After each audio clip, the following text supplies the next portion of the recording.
కార్తీక పురాణము 26వ అధ్యాయము. హరికృత దూర్వాస ప్రబోధము. ఇట్లు దుర్వాసుడు భూలోకము మొదలైన సమస్త లోకములు తిరిగి రక్షణను పొందలేక శీఘ్రముగా హరినిలయమైన వైకుంఠమునకు చేరెను. దుర్వాసుడు ఇట్లు ప్రార్థించెను: జగన్నాథ, బ్రాహ్మణప్రియ, మధుసూదన, సుదర్శన, చక్ర సంబంధమైన మంటలు నాపై పడకుండా రక్షింపుము. ఓ విష్ణు, సూర్యకోటి సమాన కాంతి గల ఈ ఘోర చక్రము నన్ను చంపుటకు వచ్చుచున్నది. నివారించుము స్వామి, నివారించుము. నీ భక్తుడైన అంబరీషునకు అన్యాయముగా శాపమిచ్చిన పాపము నాకు ఈ శిక్ష తగినదై ఉన్నది. వేల కొలది బ్రాహ్మణులలో నేను బహు పాతకుడను కాబట్టి నన్ను రక్షింపుము. హరి, నీ వక్షస్థలమందు బ్రాహ్మణి పదము ఉండలేదా? భృగు మహర్షి హరిని పాదముతో వక్షస్థలం మీద తన్నెను కదా, కాబట్టి అట్లే నా పాతకము కూడా నీవు సహించవలెనను. ఈ ప్రకారము విష్ణుమూర్తి అందు దూర్వాస మహాముని సాష్టాంగ నమస్కారం చేసిన వాడే, ఓ స్వామి, నన్ను రక్షింపమని అనేక మార్లు దుర్వాసుడు పలికిన వాడాయను. అంతా హరి నవ్వుచు ఇట్లానియే: దూర్వాస, బ్రాహ్మణులు నాకు దేవతలు అను మాట నిజమే. మీ వంటి వారు మిక్కిలి దేవతలే అగుదురు. బ్రాహ్మణోత్తమ, నీవు సాక్షాత్తు శంకరుడవు, బ్రహ్మ స్వరూపుడవు. జటలతో గూడి భృకుటిలమైన నీ ముఖమును చూచినచో ఎవ్వరికి భయము కలగదు. మీ వంటి వారి స్వభావమునకు వికారమును కలగనివ్వని వారు కాదా? నేను మనోవాక్కాయముల చేత బ్రాహ్మణులకు అపకారము కొంచెమైనను చెయ్యను. ఆ సంగతి నీకు తెలిసిపోయే ఉన్నది కదా. దేవతలకు, బ్రాహ్మణులకు, సాధువులకు, గోవులకు సుఖము కొరకు ప్రతి యుగమందు నేను అవతరించి ఇందును. దుర్వాస, నీవు సాధు నిందితమైన కర్మను ఆచరించితివి. అంబరీషునకు కారణము లేని శాపమిచ్చితివి. అంబరీషుడు మనోవాకాయముల చేత శత్రువుకును అపకారము చేయనివాడు. సర్వభూతములందును నన్ను భావించుచు చరాచరములందుట తను నన్ను చూచుచుండును. అట్టివానిని వృధాగా నీవు అనేక బాధవులు పెట్టితివి. ఇది నీకు తగునా?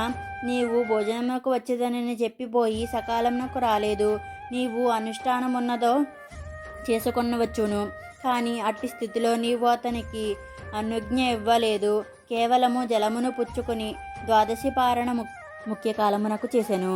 ఉదకపాన మందు దోషమేమున్నది? ఉపవాస కాలమున నీరు త్రాకుట దోషము కానేరదు. బ్రహ్మచర్యాదులకు ఆహారము నిషిద్ధమైనప్పుడు ఉదకపానము విహితమై ఉండగా దాహశాంతికై అంబరీషుడు జలపానము చేసినందున ఏమి దోషము జరిగినది? నీకేది సందు దొరకక దాని ఒక తప్పుగా చేసుకొని శాపమిచ్చితివి గాని విచారించిన అది దోషమాగునా? అప్పటికి నిన్ను అనేక విధములుగా ప్రార్థించిన నీవు కోపమును తగ్గించుకొనలేక తన్ని దూరముగా పోగానే బ్రాహ్మణ ప్రియుడైన రాజు బ్రాహ్మణుడవైన నీ వలన భయము పొంది తన హృదయాంతర్వాసి అయిన స్వయంభువైన నన్ను శరణు వేడెను. అంతలో నీవు శాపమిచ్చితివి.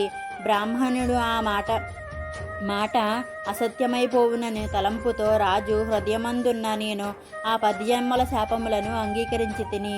రాజు, నీవు శాపమిచ్చుటకై ఎరుగడు వినలేదు. నీవు శాపమిచ్చు సమయమున రాజు, అయ్యో, బ్రాహ్మణాపకారము కలిగినదే. ద్వాదశి నీ విడిచిన హరిభక్తి లోపించినను భయముతో జలపారణ చేసి తిని. దానితో బ్రాహ్మణ తిరస్కారమైన కదా. హరి, నన్నెట్లు కాపాడుదువని దీనుడై నన్ను శరణుజొచ్చి నాయందే మనస్సు ఉంచి ఇతర విషయములను మరచి తన శరీరమును తానెరుగకయుండెను. అట్లుండగా నీవు శాపమిచ్చితివి. శాపమందు నీవు మీనము, కూర్మము మొదలైన 10 జన్మలు గమ్ము అనే చెప్పితివి. అప్పుడు భక్తుల బాధలకు నిర్వర్తుకుడైన నేను అతని హృదయమందు నివసించియుండి అతని చెవి వలన నీవిచ్చిన శాపములను వినుచు భక్తునికి అన్యాయముగా శాపము కలిగినదే కదా, దీనినెట్లు చేదునని ఆలోచించి తిని. బ్రాహ్మణి మాటను సత్యముగా చేసి తిని నా భక్తునికి అనిష్టనము కలుగును. శాపమును నివారించి తినని బ్రాహ్మణ వచన సత్యమగును. కాబట్టి బ్రాహ్మణ వాక్యము సత్యమౌటకు భక్తరక్షణమౌటకు ఆలోచించి నీవిచ్చిన శాపములను నేను స్వీకరించి తిని. భక్తులకు కలిగిన అంతులేని మహాకష్టములన్నింటినీ నేను హరింతును. నా భక్తుడు ధర్మాత్ముడు, సమస్త భూతములందు సమబుద్ధి గలవాడు. అట్టి విషయమును ఎరింగియుండియు నీవు అధర్మముగా శాపమిచ్చితివి. వేదములందు దేశమును బట్టి కాలమును అనుసరించి వయస్సును ముఖ్యముగా చేసుకొని జాతిని అవలంబించి ఆశ్రమములను విషయముగా చేసుకొని మనుష్యులకు వివిధ ధర్మములు చెప్పబడినవి కదా. పురుషులకు కొన్ని ధర్మములు, స్త్రీలకు కొన్ని ధర్మములు, మనుష్య జాతికంతకు కొన్ని ధర్మములు చెప్పబడినవి. కాబట్టి మనుష్య జాతికి సామాన్యంగా చెప్పబడిన ధర్మములను మనుష్యులందరూ విడవకూడదు. రెండు పక్షములందును మనుష్యులందరికీ ఏకాదశి నాడు భోజనం ఆచరించకూడదని వేదములందు పరమధర్మము విధించబడినది. అట్లుగాక భుజించిన ఎడల దోషము చెప్పబడి ఉన్నది. ద్వాదశిని విడిచినచో ఏకాదశి విడిచిన దోషము సంభవించును. కాబట్టి నా భక్తి లోపించినను భయంతో వాడు జలపారణ చేసెను. ఇట్లుండగా నీవు వృధాగా విచారించక శాపమిచ్చితివి కదా. అంతట విచారమించక తిరిగి శాపమిచ్చుటకు ప్రయత్నించి నీవు నోరు తెరిచినంతలో దూర్వాసుని మాటను అసత్యము తగదు అని తలచి నేను చక్రమును పంపితిని. అనగా శాపమిచ్చిన గ్రహించిన వారు లేరుగాన శాపము వృధాగా ఎగునని తలచి నివారించు భావనతో చక్రమును పంపితిని. బ్రాహ్మణోత్తమ దుఃఖించకము. అంబరీషుని విషయమై నీవిచ్చిన శాపము నాకు వరమాయను. నేను ఈ రూపములను ధరించి అవతారములు ఎత్తవలసి ఉన్నది.